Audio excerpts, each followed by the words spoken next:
कल लेके आए तो सही है।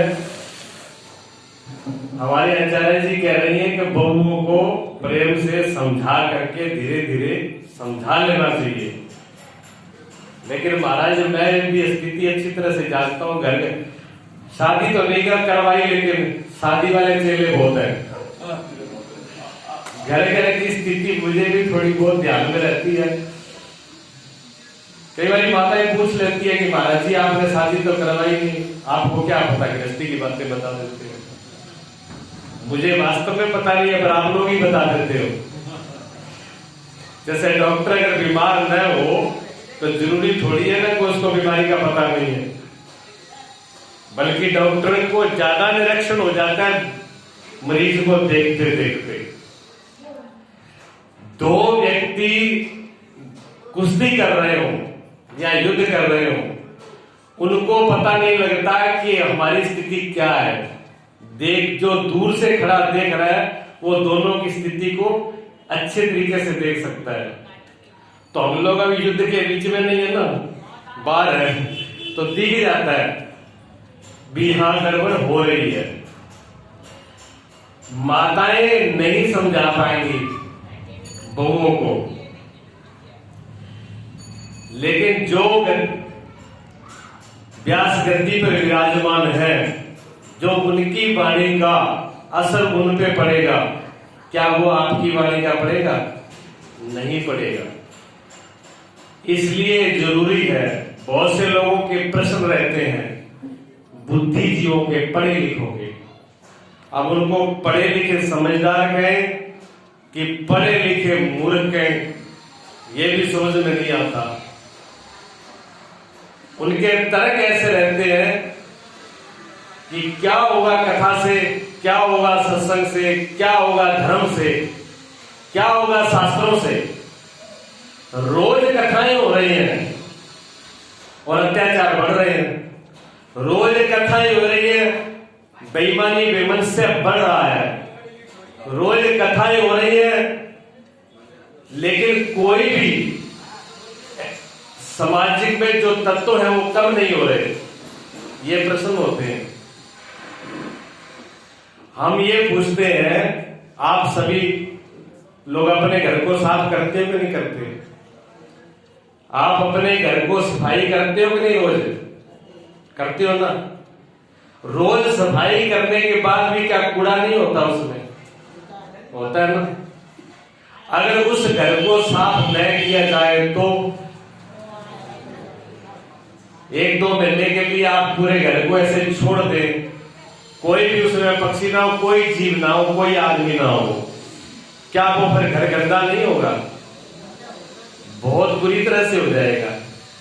आप बैठ भी नहीं पाओगे अगर 1 महीने आकर के 1 महीने बाद उसी जगह पर, उसी बिस्तर पर आप वैसे हैं जैसे छोड़ गए थे, सीधे आकर के बैठोगे नहीं जब तक उसको साफ नहीं कर लोगे।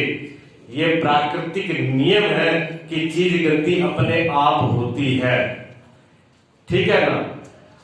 और जब इतनी सफाई के बाद भी हमारा घर गंदा हो जाता है और ये कथाएं न हो, ये शास्त्र न हो, संत महापुरुष न हो, अगर शिक्षा देने वाले ये अध्यात्म न हो, तो हमारे समाज की गति क्या होगी? बिल्कुल हम पशु से भी ज्यादा गए बीते हैं। हम लोग जंगली हैं। एक प्रयोग करके देख लीजिए, एक इंसान के बच्चे को, बालक को आप जंगल में छोड़ दो, जहां कोई इंसान ना हो, कोई विद्या ना हो, कोई पढ़ाई ना हो, जैसा वो जंगल में रहेगा वो आपकी भाषा भी नहीं बोल पाएगा। उसको कोई पता नहीं होगा संस्कृति क्या है, धर्म क्या है, मर्यादा क्या है, नीति क्या है, पूजा क्या है, पाठ क्या है, परमात्मा क्या है, आत्मा क्या है, सत्य क्या है, शांति क्या है, प्रेम क्या है, करुणा क्या है। क्या वो जान पाएगा इनको? किसी को कुछ भी नहीं जान पाएगा। वो कैसा होगा? जैसे जानवर होंगे। जानवर फिर भी प्रकृति पर रुकते हैं। ध्यान दीजिए आप, जानवर फिर भी प्रकृति पर रुकते हैं। कहां रुकते हैं? शरीर पर।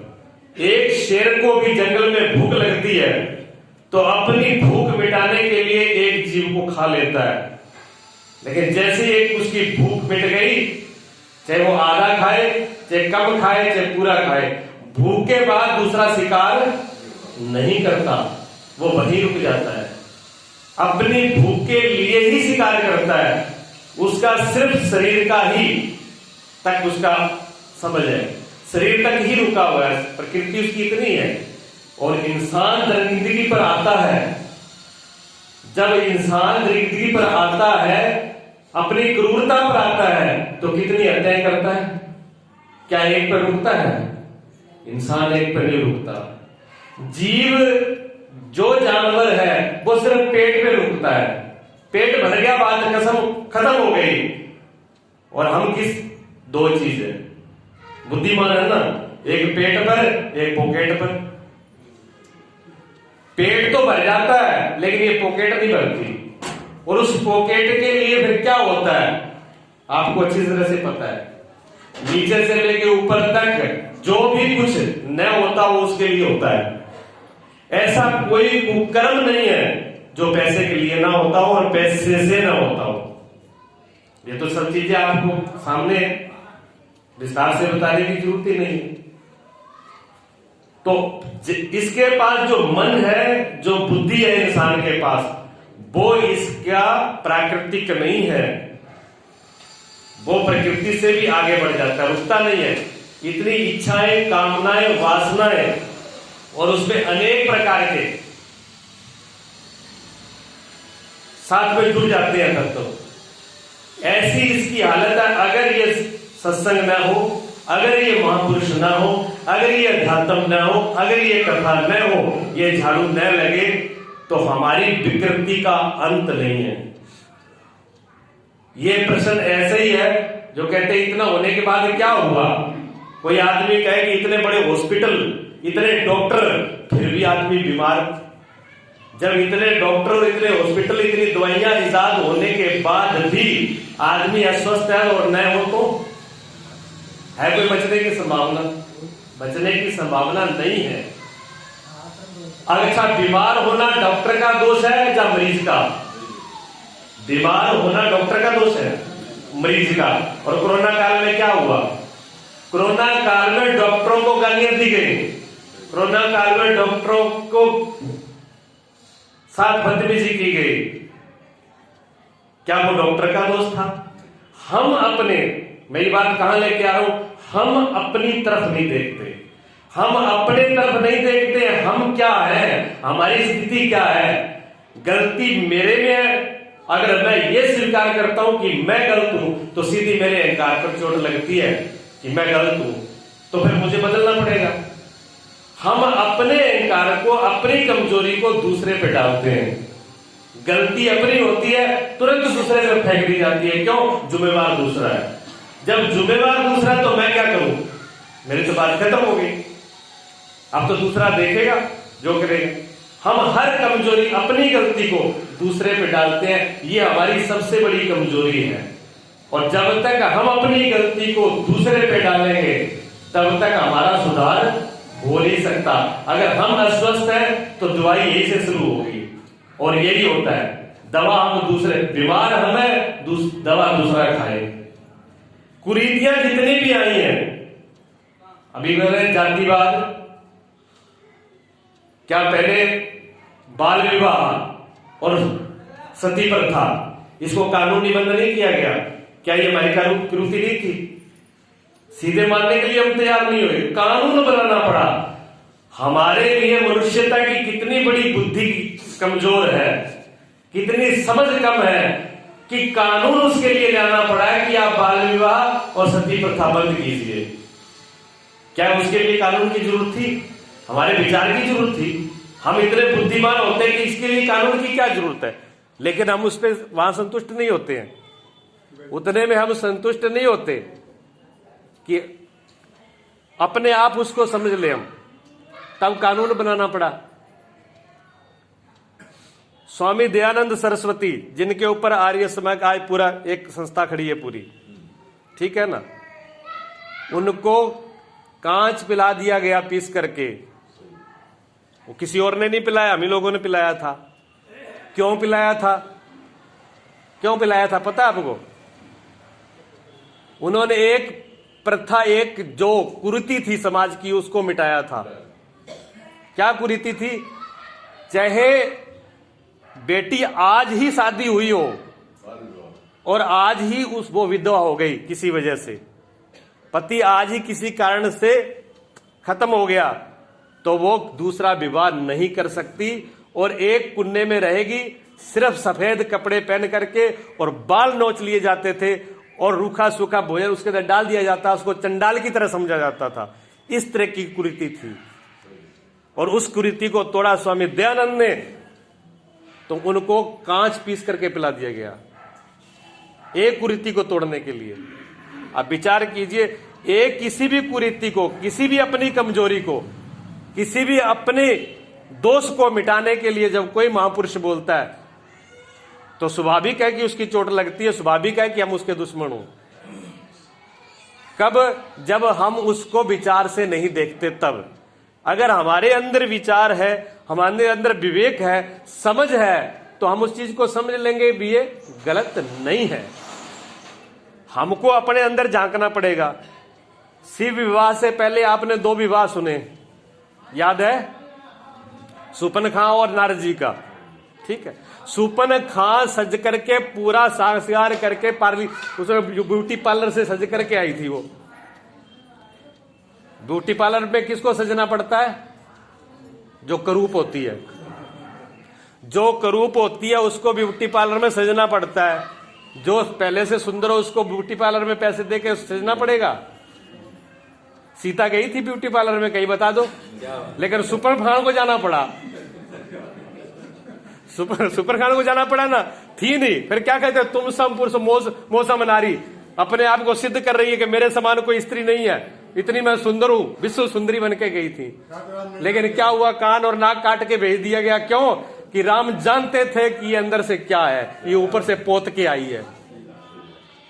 अगर ये दृष्टि आ जाए कि अंदर तक दिख जाए कि अंदर से अंदर क्या और बाहर क्या है, गुरु और संत से छिपता नहीं है, महापुरुषों से छिपता नहीं है कि अंदर क्या और बाहर क्या है। इसलिए मुखोटे मत लगाओ ऊपर से मुखोटे लगाओ, हमारी जड़ कटेगी, हमारी दिक्कत होगी, हमें परेशानी होगी।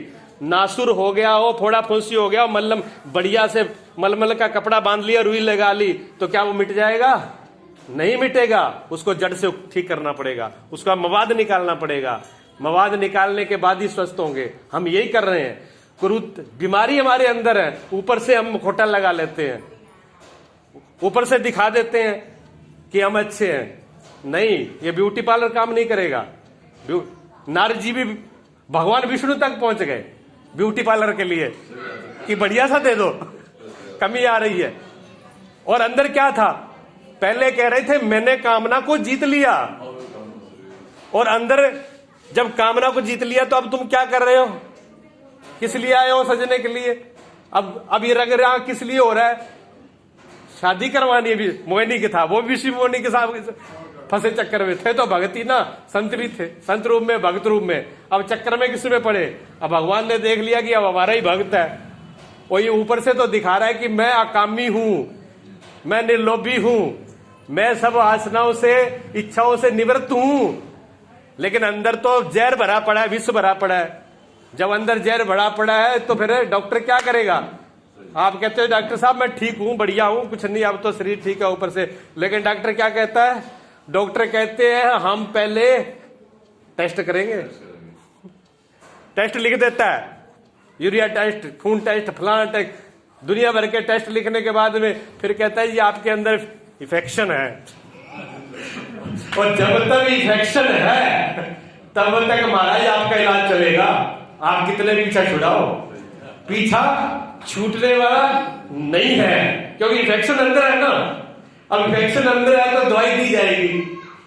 कुरीतियां हमारे अंदर है, वो जब तक कुरीतियां नहीं निकलेंगी तब तक सदगुरु, तब तक धर्म, तब तक आचार्य, तब तक ये शास्त्र आपका पीछा नहीं छोड़ेंगे। अब ये बताइए जरूरी है कि नहीं है? ये जरूरी है, ये जरूरी है। इसलिए इसका पालन करते रहे हम। और इतना साहस रखे, इतनी हिम्मत रखे कि अपने आप को संवारने के लिए तैयार रहे। और जो अंदर से कुरीतियां मिटा देता है, जो अंदर से स्वच्छ है, पवित्र है, निर्मल जन मन सो मैं पावा, जिसका निर्मल मन है वो मुझे पा लेता है। अब दूसरा, ये 2 विवाह के बाद में तीसरा विवाह सुना आपने भगवान शिव का। भगवान शिव कहीं ब्यूटी पार्लर में गए? नहीं गए। भगवान शिव के पास क्या भभूति और नागर वो सब मामला, उनके भूत प्रेतों का किसी का कोई सजा नहीं, जैसा है वैसा चलो ठीक है। क्यों? अंदर से क्या है? भगवान शिव सत्यम शिवम सुंदरम, सबसे सुंदर है तो भगवान शिव है। उनको किसी ब्यूटी पार्लर की जरूरत नहीं है, लेकिन ऊपर से कुभेष बना करके भी, चाहे ऊपर से कुभेष था फिर भी क्या भगवान शिव का ब्याह बिगड़ा? नहीं बिगड़ा। सारे देवी देवता, ब्रह्मा विष्णु इंद्र और जितने भी, और देखिए कितना बड़े विशाल है, जिसका हृदय इतना सुंदर हो, जो इतने सुंदर हो, इतने विशाल हो, उसके अंदर सारी चीजें समा जाती हैं। उन्होंने कहा कि मैं भेदभाव नहीं कर सकता, मेरे पास मैं भेद नहीं करूंगा, मेरे पास ये नहीं कि इंद्रिय आएगा, मेरे पास ये नहीं है कि देवता ही आएंगे, मेरे पास राक्षस भी आएंगे, असुर भी आएंगे, भूत भी आएंगे, प्रेत भी आएंगे, अमंगल भी आएगा, भद्रा भी आएगा, पंचांग भी आएगा, सब बोला था, सब लोग आएंगे, ब्रह्मा विष्णु भी आएंगे। बताइए आप, भोलेनाथ को महादेव ऐसे ही बोल दिया? भोलेनाथ महादेव ऐसे ही नहीं है जिसमें सब समा गए। और हमारा हृदय कितना का है साहब, हम यहां बैठेंगे तो दूसरा बैठेगा नहीं। अगर हम यहां बैठे महाराज तो दूसरा यहां बैठना नहीं चाहिए। हम इतने संकीर्ण हैं, हमारे विचार इतने छोटे हैं, फिर हम महान कैसे बनेंगे? महान बन नहीं सकते। ये क्या है? क्या ये फूल है ना? सही है, फूल है। अब बताइए ये क्या है? फूल तो नहीं रहा, पंखड़ी होगी ना। अब कोई इसका सौंदर्य है? जो इसका सौंदर्य था, इस फूल का जो सौंदर्य था, क्या वो इस पंखड़ी का है? वो है तो इसी की ना, इसी की है ना। देखिए ऊपर से ये सुंदर है, नीचे से सफेद काला भी है, उसके नीचे डिजाइन और है, इसमें अलग अलग है ना। और कितने रूप है, कितने अलग अलग है, ये कितना अलग अलग है। लेकिन ये फूल नहीं रहा। फूल कब होता है? जब पूरा है, एक होता है। जब एक होता है तब ये फूल होता है। फूल में पूरा, इस पूरे का नाम ही परमात्मा है, इस पूरे का नाम ही ब्रह्म है, इस पूरे का नाम ही सत्य है। जब हम एक हो जाएंगे, एक होगा एक, कोई भी हमारे से बटा हुआ नहीं है, सब एक ही है हम। जब ये भेदभाव खत्म हो जाएगा तब हम भी परमात्मा से कम नहीं है, उस दिन हम भी परमात्मा होंगे। बोलिए सतगुरुदेव भगवान की।